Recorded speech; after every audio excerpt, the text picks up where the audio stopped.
Welcome to Galaxy Classes, where concepts become clear and learning becomes powerful. तो बच्चों, सोचिए, आप दिन भर पढ़ाई करते हैं, थक जाते हैं, फिर आप क्या करते हैं? कोई गेम खेलता है, कोई म्यूजिक सुनता है, कोई मूवी देखता है, राइट? ये सब क्या है? एंटरटेनमेंट। आज हम हिस्ट्री के चैप्टर 6 एंटरटेनमेंट एंड हिस्ट्री में बस यही एक्सप्लोर करने वाले हैं। हम समझेंगे कि मनोरंजन यानी एंटरटेनमेंट हमारी लाइफ के लिए क्यों जरूरी है और इंडिया में स्पेशली महाराष्ट्र में इसकी कहानी कितनी पुरानी और इंटरेस्टिंग रही है। बोर्ड एग्जाम्स के पॉइंट ऑफ व्यू से ये चैप्टर काफी इंपॉर्टेंट है, सो लेट्स बिगिन। ये है हमारा आज का रोड मैप। हम इन 5 टॉपिक्स को एक एक करके बिल्कुल आपकी टेक्स्ट बुक के ऑर्डर में डिटेल से समझेंगे। Will start with why we need entertainment, फिर हम डाइव करेंगे इंडिया के रिच फोक थिएटर ट्रेडिशंस में। उसके बाद देखेंगे मराठी थिएटर का सफर, इंडियन सिनेमा की जर्नी और हाँ, फाइनली इस फील्ड में आपके लिए क्या-क्या करियर अपॉर्चुनिटीज हो सकती हैं। तो चलिए शुरू करते हैं हमारे पहले टॉपिक से। Section 6.1 why do we need entertainment. सोचने वाली बात है ना। मनोरंजन सिर्फ टाइम पास नहीं है, ये हमारी हेल्दी पर्सनालिटी यानी एक स्वस्थ व्यक्तित्व के डेवलपमेंट के लिए बहुत जरूरी है। इनफैक्ट इससे हमारी काम करने की एफिशिएंसी यानी कार्य क्षमता भी इंप्रूव होती है। Let's see how. तो आइए इस क्यों का जवाब ढूंढते हैं। इमेजिन कीजिए आप दिन भर काम या पढ़ाई करते हैं तो क्या होता है, हमारा माइंड थक कर डल हो जाता है। यही वो पॉइंट है जहां एंटरटेनमेंट एक रिफ्रेशर का काम करता है। ये हमारे माइंड को वापस लाइवली और फ्रेश बना देता है। हमें खुशी मिलती है, वी फील एनर्जेटिक और इस नई एनर्जी से हमारी वर्क एफिशिएंसी नेचुरली इंप्रूव होती है। इसके अलावा हॉबीज और गेम्स हमारी पर्सनैलिटी को शेप करने में भी एक बहुत बड़ा रोल प्ले करते हैं। अब बच्चों, इस पॉइंट को अच्छे से समझो। एंटरटेनमेंट के 2 मेन टाइप्स हैं, एक्टिव और पैसिव। ये कॉन्सेप्ट बोर्ड एग्जाम में जरूर पूछा जा सकता है, सो पे अटेंशन। एक्टिव एंटरटेनमेंट मतलब जिसमें आप एक्टिवली पार्टिसिपेट करते हो, मेंटली भी और फिजिकली भी। फॉर एग्जाम्पल, क्रिकेट खेलना या पेंटिंग करना, सिंपल। दूसरी तरफ है पैसिव एंटरटेनमेंट, जिसमें आप सिर्फ एक व्यूअर या लिसनर हो, पार्टिसिपेंट नहीं। जैसे टीवी पर मूवी देखना या गाने सुनना, आप पार्टिसिपेट नहीं कर रहे, बस इंजॉय कर रहे हो। इस डिफरेंस को बिल्कुल क्लियर रखिएगा। तो अब जब हमने समझ लिया है कि एंटरटेनमेंट क्यों जरूरी है, चलिए टाइम में थोड़ा पीछे चलते हैं।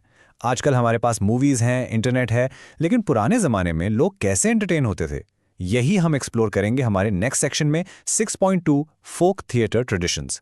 ये इंडिया के ट्रेडिशनल और एंशिएंट एंटरटेनमेंट फॉर्म्स की कहानी है जो हमारे कल्चर का एक बहुत ही रिच हिस्सा है। सबसे पहले बात करते हैं पॉपेट्री यानी कठपुतली की। ये एक बहुत ही एंशिएंट यानी प्राचीन आर्ट फॉर्म है। आप अंदाजा लगा सकते हैं कितनी पुरानी। आर्कियोलॉजिस्ट्स को हड़प्पन सिविलाइजेशन की साइट से मिट्टी की गुड़िया यानी क्ले डॉल्स के रिमेन्स मिले हैं, जिनको शायद पपेट्स की तरह ही यूज किया जाता था। Incredible right. एंशिएंट इंडिया में इन पपेट्स को बनाने के लिए वुड, वुल और यहां तक कि लेदर जैसी चीजों का इस्तेमाल होता था। अब देखते हैं इसके कुछ की फीचर्स जो एग्जाम के लिए इंपॉर्टेंट है। इंडिया में पपेट्री के 2 मेन स्टाइल्स फेमस हैं। एक है राजस्थानी स्टाइल और दूसरा है सदर्न इंडियन स्टाइल। ये आर्ट फॉर्म आपको यूपी, महाराष्ट्र, राजस्थान जैसे कई स्टेट्स में देखने को मिल जाएगी। हर शो में एक नरेटर होता है जिसे सूत्रधारा कहते हैं। ये पूरी कहानी को आगे बढ़ाता है। शो को और इंटरेस्टिंग बनाने के लिए लाइट और साउंड इफेक्ट्स का भी यूज होता है। और हाँ, पपेट्स भी कई तरह के होते हैं, जैसे परछाई से खेलने वाले शैडो पपेट्स, हाथों से चलने वाले हैंड पपेट्स और धागों से नाचने वाले स्ट्रिंग पपेट्स। हमारा अगला फोक थिएटर है दशावतारा। ये महाराष्ट्र के कोंकण और गोवा रीजन का एक बहुत ही फेमस फॉर्म है। इसके शोज आमतौर पर हार्वेस्टिंग सीजन यानी फसल कटने के बाद परफॉर्म किए जाते हैं। नाम से ही बिल्कुल क्लियर है, दशा मतलब 10 और अवतारा मतलब इनकारनेशंस। तो इसमें लॉर्ड विष्णु के 10 अवतारों की कहानियां स्टेज पर दिखाई जाती हैं। तो एक दशावतारा शो होता कैसा है? Let's look inside.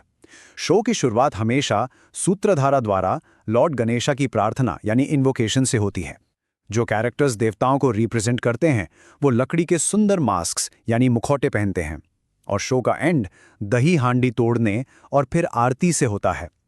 अब सबसे इंपॉर्टेंट पॉइंट पर ध्यान दो बच्चों। यही दशावतारा ट्रेडिशन है जहां से मराठी थिएटर का ओरिजिन यानी उसकी शुरुआत मानी जाती है। इस पॉइंट को स्टार मार्क कर लीजिए फॉर योर एग्जाम्स।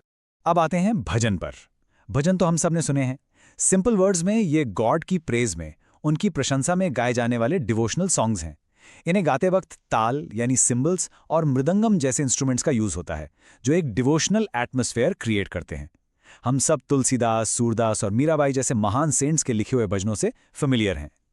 अब भजन के ही एक फॉर्म कीर्तन के 2 मेन टाइप्स होते हैं, जिनको हम अगली स्लाइड में डिटेल से समझेंगे। यहाँ देखिए कीर्तन के दो मेन ट्रेडिशंस हैं, नाराद्या और वरकरी। चलिए इनको कंपेयर करते हैं। नाराद्या कीर्तन, जिसे हरिदासी भी कहते हैं, एक सोलो परफॉर्मेंस है, यानी एक ही कीर्तनकार परफॉर्म करता है।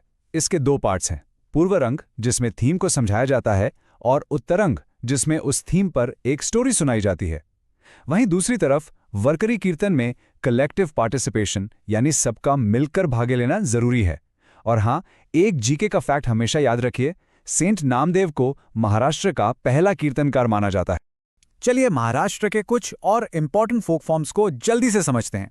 पहला है ललित, ये कोंकण और गोवा का एक पुराना थिएट्रिकल फॉर्म है। फिर आता है भारूद, ये एक मेटाफोरिकल सॉन्ग है, यानी इसके दो मतलब होते हैं, एक स्पिरिचुअल और एक ड्रामेटिक। सेंट एकनाथ ने इसे बहुत पॉपुलर बनाया। नेक्स्ट तमाशा, ये एक पर्शियन वर्ड है जिसका मतलब है अ प्लीजिंग साइट। इसके दो टाइप्स हैं, संगीत बारी और ढोला की चपहड़। और आखिर में पवाड़ा, ये एक बैलेड यानी गाथा गीत है जिसमें हीरोइक डीड्स यानी वीरता की कहानियां गाकर सुनाई जाती हैं, जैसे छत्रपति शिवाजी महाराज के अफजल खान को मारने या सिंगागढ़ की लड़ाई पर बने पवाड़े, जो आज भी जोश भर देते हैं।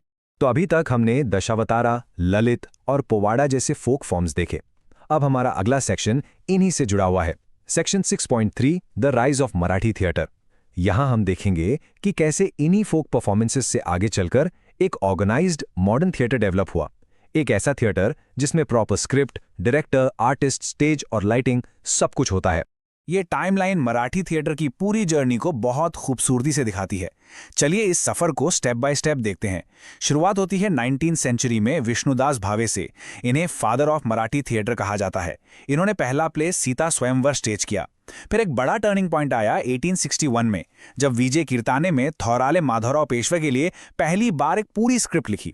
लेट 19th सेंचुरी में क्लासिकल ख्याल म्यूजिक ने थिएटर में एंट्री ली और यहां से म्यूजिकल मराठी थिएटर का दौर शुरू हुआ।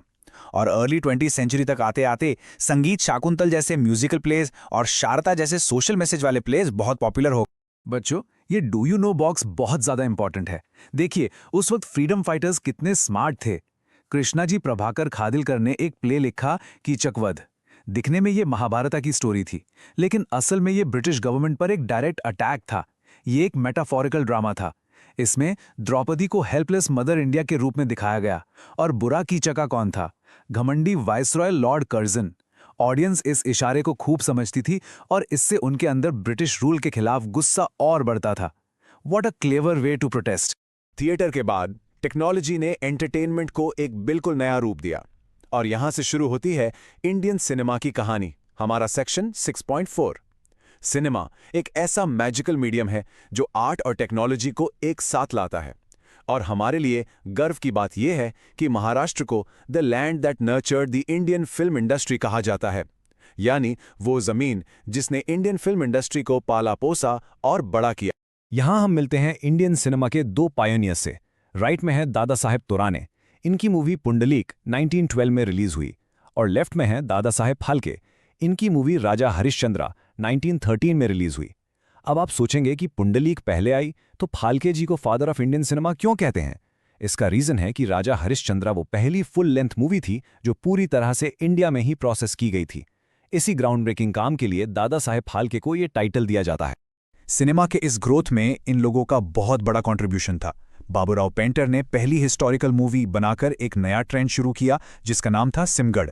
फिर आई कमलाबाई मंगारुलकर, जिन्होंने इंडिया की पहली वुमन प्रोड्यूसर बनकर हिस्ट्री क्रिएट की।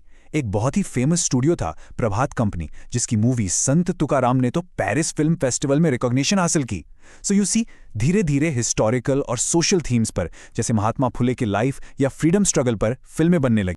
और अब हम आ गए हैं हमारे फाइनल और सबसे प्रैक्टिकल सेक्शन पर, एंटरटेनमेंट एंड प्रोफेशनल अपॉर्चुनिटीज। बच्चों, एक बात हमेशा याद रखना, हिस्ट्री पढ़ने का मतलब सिर्फ डेट्स और इवेंट्स रटना नहीं होता। हिस्ट्री की डीप नॉलेज आपको एंटरटेनमेंट इंडस्ट्री में बहुत सारे एक्साइटिंग करियर ऑप्शंस दे सकती है। चलिए देखते हैं कैसे आप अपनी हिस्ट्री की नॉलेज को यूज कर सकते हैं। तो अगर आपकी हिस्ट्री स्ट्रांग है तो एंटरटेनमेंट वर्ल्ड में आप क्या कर सकते हैं? Number 1, art direction. इमेजिन कीजिए बाजीराव मस्तानी जैसी फिल्म बन रही है। उस दौर के महल, कपड़े, ज्वेलरी सब कुछ एक्यूरेट होना चाहिए ना। ये काम एक हिस्ट्री एक्सपर्ट ही अच्छे से कर सकता है। Number 2, script writing. उस जमाने में लोग कैसे बात करते थे, उनकी लैंग्वेज, कल्चर, उनके डायलॉग्स, इस सब में आप राइटर्स की हेल्प कर सकते हैं। और नंबर 3, कंसल्टेंसी। आप पूरी प्रोडक्शन टीम के लिए एक हिस्ट्री कंसल्टेंट बन सकते हैं जो इंश्योर करेगा कि फिल्म में कोई भी हिस्टोरिकल मिस्टेक ना हो। तो चलिए एक क्विक रिकैप करते हैं। आज हमने शुरुआत की व्हाई वी नीड एंटरटेनमेंट से, जिसमें हमने एक्टिव और पैसिव टाइप्स देखे। फिर हमने इंडिया के फोक ट्रेडिशंस जैसे पपेट्री और दशावतारा को एक्सप्लोर किया। उसके बाद हमने मराठी थिएटर की पूरी टाइमलाइन समझी और आखिर में इंडियन सिनेमा की जर्नी और उससे जुड़ी करियर अपॉर्चुनिटीज को जाना। बच्चों, अगर आप इसी तरह हर चैप्टर को लॉजिकली ब्रेक डाउन करके पढ़ोगे तो बोर्ड एग्जाम्स में फुल मार्क्स लाना बिल्कुल भी मुश्किल नहीं है। Keep studying hard and smart. This lesson was brought to you by Galaxy Classes, created only for study and concept clarity.